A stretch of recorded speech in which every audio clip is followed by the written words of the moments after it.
Arrhythmias are disturbances in the rhythm of the heart, and they are broadly classified into bradyarrhythmias and tachyarrhythmias. Bradyarrhythmias and conduction abnormalities occur when the heart rate is slowed or conduction through the atrioventricular system is impaired.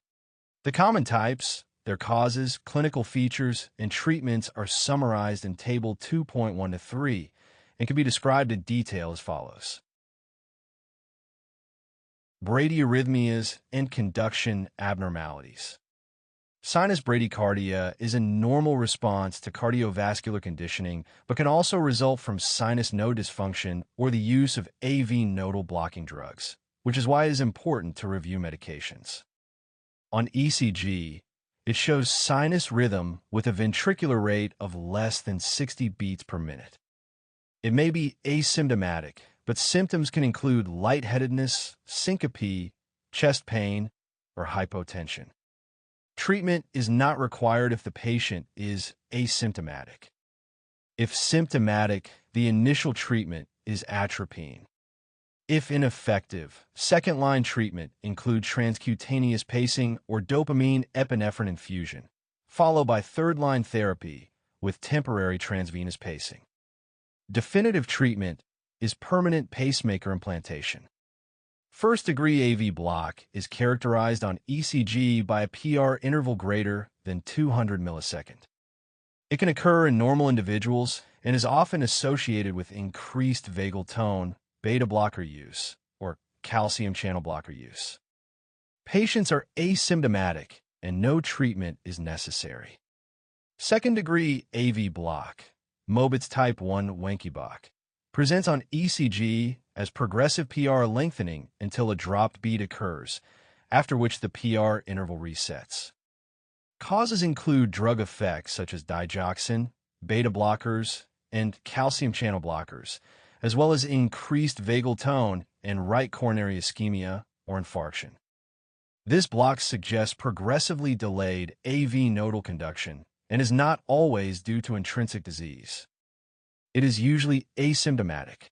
Treatment is unnecessary if the patient is asymptomatic, but stopping the offending drug is important, and atropine can be used as clinically indicated. Second-degree AV block, Mobitz type 2, is identified on ECG by unexpected dropped beats without a change in PR interval. It results from fibrotic disease of the conduction system or from acute, subacute, or prior myocardial infarction, suggesting intrinsic disease of the His-Purkinje system. Patients may present with occasional syncope, and it frequently progresses to third-degree AV block. The recommended treatment is pacemaker placement, even if the patient is asymptomatic. Third-degree AV block, complete heart block, shows on ECG that P waves and QRS complexes occur regularly, but at different rates, with different PP and RR intervals. This indicates that atrial contraction is dissociated from ventricular contraction. Some P waves may not be visible or may fuse with the QRS complex. This reflects complete loss of electrical communication between the atria and ventricles, often due to disease of the His-Purkinje system. Symptoms include syncope, dizziness, acute heart failure, hypotension, and Canon waves. Treatment is pacemaker placement. Sick sinus syndrome, tachycardia bradycardia syndrome, is a heterogeneous disorder that leads to intermittent supraventricular tachyarrhythmias and bradyarrhythmias. On ECG, there may be an SA pause with no P waves, indicating no activation at the SA node, followed by a junctional escape beat with a QRS complex not preceded by a P wave, and then the reappearance of P waves as SA node activity resumes. Other supraventricular arrhythmias and bradyarrhythmias may occur intermittently. Symptoms are due to tachycardia or bradycardia and may include atrial fibrillation, thromboembolism, syncope, palpitations, dyspnea, chest pain, transient ischemic attack, or stroke. The most common indication for pacemaker placement is sick sinus syndrome.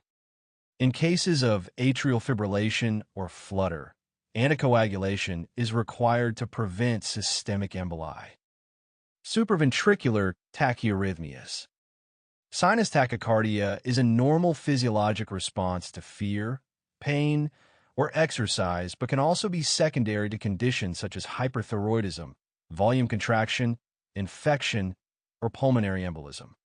On ECG, it shows sinus rhythm with a ventricular rate greater than 100 beats per minute. Symptoms include palpitations and shortness of breath. Treatment focuses on addressing the underlying cause. Atrial flutter is due to circular movement of electrical activity around the atrium at approximately 300 beats per minute. The reentrant circuit most commonly passes between the inferior vena cava and the tricuspid annulus at the cavatrocuspid isthmus. An ablation of this isthmus can break the reentrant circuit. On ECG, it appears as a regular rhythm with a sawtooth pattern of P waves. The atrial rate is usually 240-320 bpm, while the ventricular rate depends on the conduction block through the AV node. For example, an atrial rate of 300 bpm with a ventricular rate of 60 bpm. Atrial flutter is often asymptomatic but may present with palpitations, syncope, or lightheadedness. Treatment includes anticoagulation, rate control, and cardioversion, similar to atrial fibrillation. Atrioventricular nodal reentry tachycardia, AVNRT, is caused by a reentry circuit within the AV node that depolarizes the atrium and ventricle nearly simultaneously. On ECG, the heart rate is usually about 150 bpm with retrograde P waves. No P waves appear before the QRS complex. Symptoms include palpitations, shortness of breath, angina, syncope, and lightheadedness. AVNRT and atrioventricular reentrant tachycardia, AVRT, are often indistinguishable on ECG, but in AVNRT, P waves may occur during or after the QRS complex. These may appear as a pseudo RNV1 or as a pseudo S wave in the inferior leads. 2, 3, AVF, findings that favor AVNRT over AVRT. Treatment involves immediate cardioversion if the patient is hemodynamically unstable. If stable, initial management includes vagal maneuvers such as Valsalva, carotid sinus massage, or ice immersion. If ineffective, adenosine is used. Carotid sinus massage is contraindicated in patients with myocardial infarction. Transient ischemic attack or stroke in the past 3 months, carotid stenosis or atheroma, ventricular fibrillation or tachycardia, or prior adverse reaction to the maneuver. Atrioventricular reentrant tachycardia, AVRT, occurs due to an ectopic connection between the atrium and ventricle that allows a reentry circuit to form. AVRT is the most common arrhythmia associated with Wolff-Parkinson-White (WPW) syndrome. On ECG, a baseline tracing may show pre-excitation typical of WPW. During tachycardia, the ECG findings are similar to AVNRT, with retrograde P waves often appearing on the ST segment or T wave. Symptoms include palpitations, shortness of breath, angina, syncope, and lightheadedness.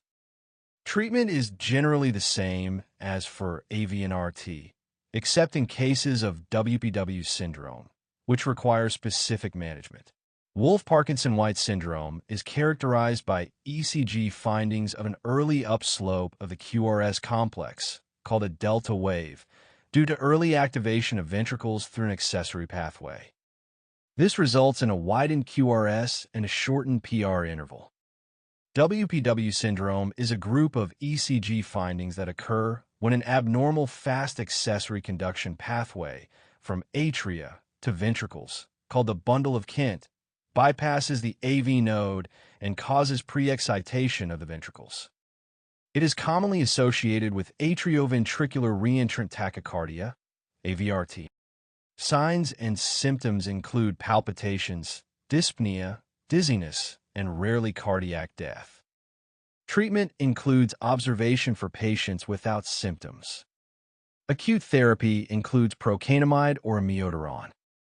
Supraventricular tachycardia worsens after AV nodal blockers, which is dangerous in WPW. Radiofrequency catheter ablation is curative. Atrial tachycardia results from a rapid ectopic pacemaker in the atrium outside of the sinus node. Signs and symptoms include ECG findings of a rate greater than 100 beats per minute and a P wave with an unusual axis, such as an inverted P wave in AVF, suggesting an abnormal P axis before each normal QRS.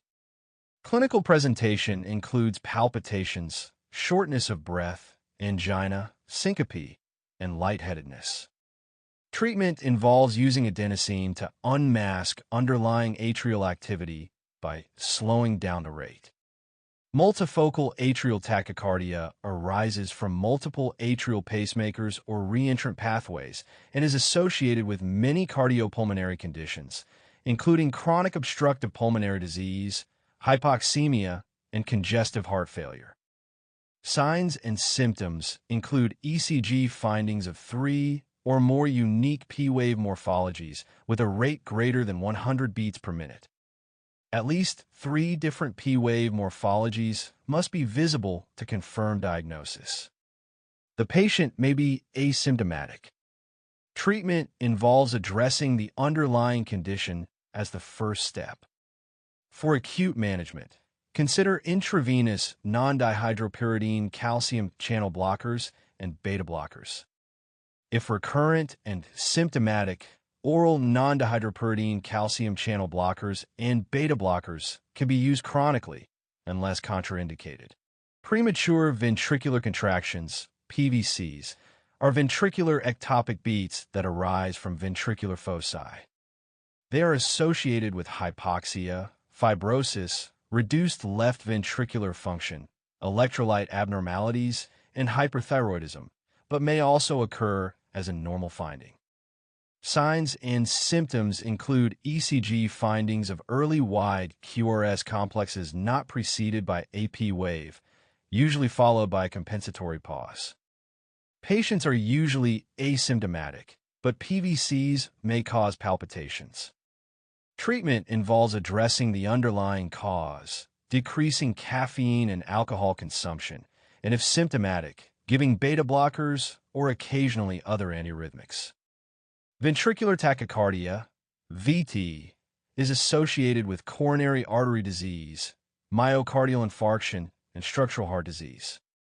Signs and symptoms include ECG findings of wide QRS complexes in a regular rapid rhythm. AV dissociation may be present. 3 or more consecutive PVCs define VT. Non-sustained VT, lasting less than 30 seconds, is often asymptomatic.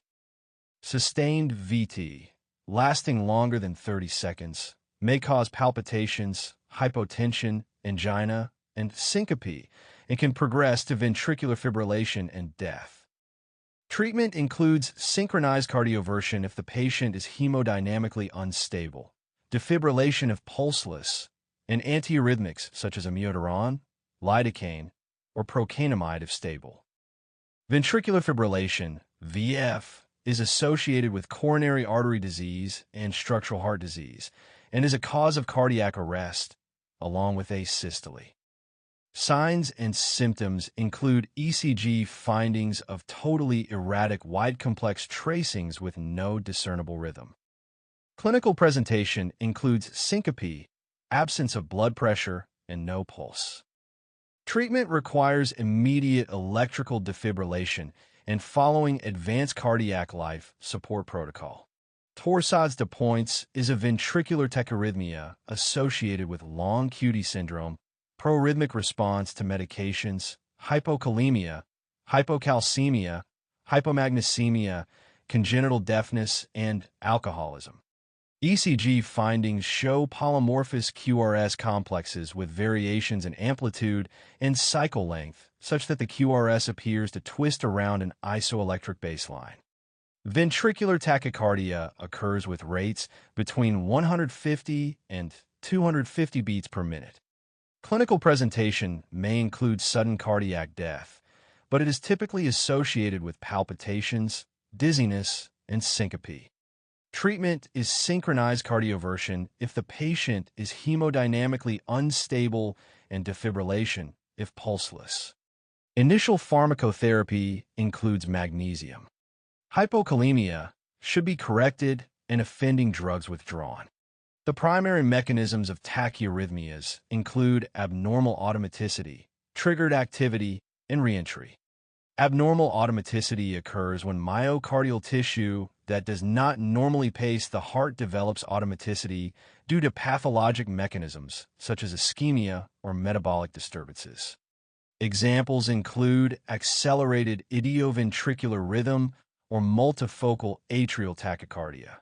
Triggered activity is due to oscillations in the membrane potential of cardiomyocytes, called afterdepolarizations, which occur during or immediately after an action potential.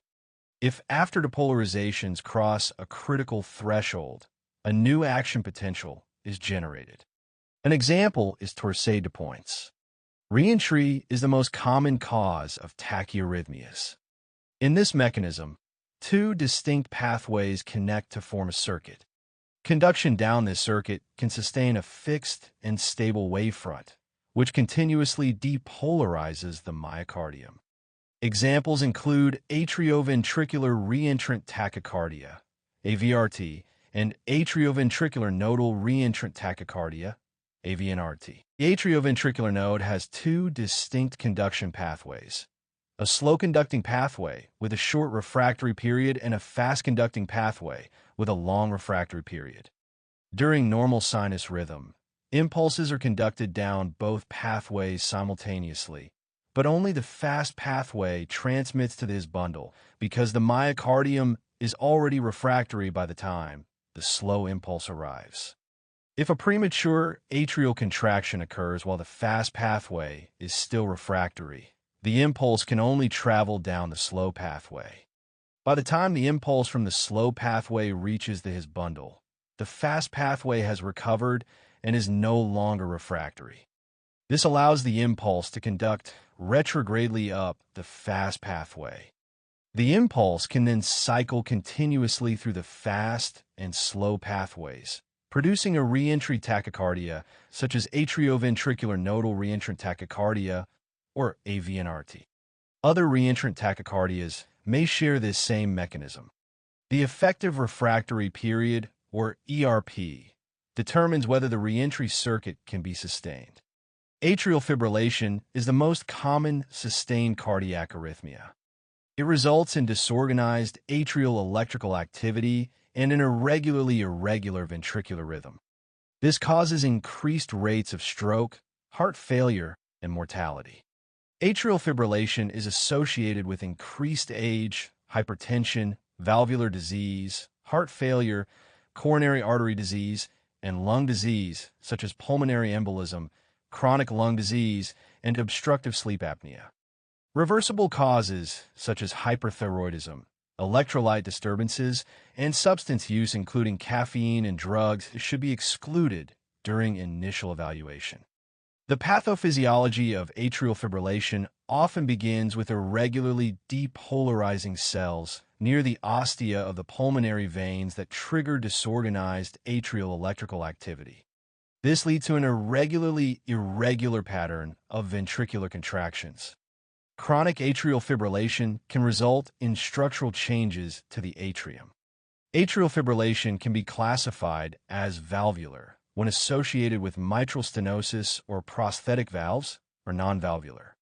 It may also be described by its course: new onset or recurrent, paroxysmal when self-limited, persistent when lasting more than 7 days, long-standing when lasting more than 12 months, or permanent when there is no intention to restore sinus rhythm. The history and physical exam in atrial fibrillation varies widely. Patients may be completely asymptomatic or hemodynamically unstable. Symptoms include palpitations, fatigue, dyspnea, chest discomfort, or syncope. Some patients first present with thromboembolic complications such as stroke or mesenteric ischemia. On physical exam, there may be an irregular pulse and irregular jugular venous pulsations. Diagnostic evaluation includes a 12-lead ECG, which confirms the diagnosis. In atrial fibrillation, there are no discernible P waves, and the QRS response is variable and irregular, with RR intervals that vary in an irregularly irregular fashion. Laboratory tests should include electrolytes, complete blood count, and thyroid-stimulating hormone, since hyperthyroidism is a reversible cause that must be considered. Transthoracic echocardiography should also be performed to evaluate structural abnormalities such as atrial size and valve disease. Treatment of atrial fibrillation has multiple goals. Patients may require anticoagulation to prevent thromboembolism, and either a rate control or rhythm control strategy may be implemented to manage the arrhythmia. A college-age man passes out without any inciting factors and has no prodromal symptoms or signs of seizure. After recovery, his cardiac exam is unremarkable, and an ECG shows a slurred upstroke of the QRS. What are the next best steps? This is WPW syndrome. The next best steps include prescribing procainamide, which treats arrhythmias, as well as referring for electrophysiologic evaluation and advising against physical activity. Syncope suggests unstable hemodynamics and raises suspicion for concurrent atrial fibrillation, AF. AV node blockers are contraindicated, adenosine, beta blockers, non-dihydropyridine calcium channel blockers, even if AF develops.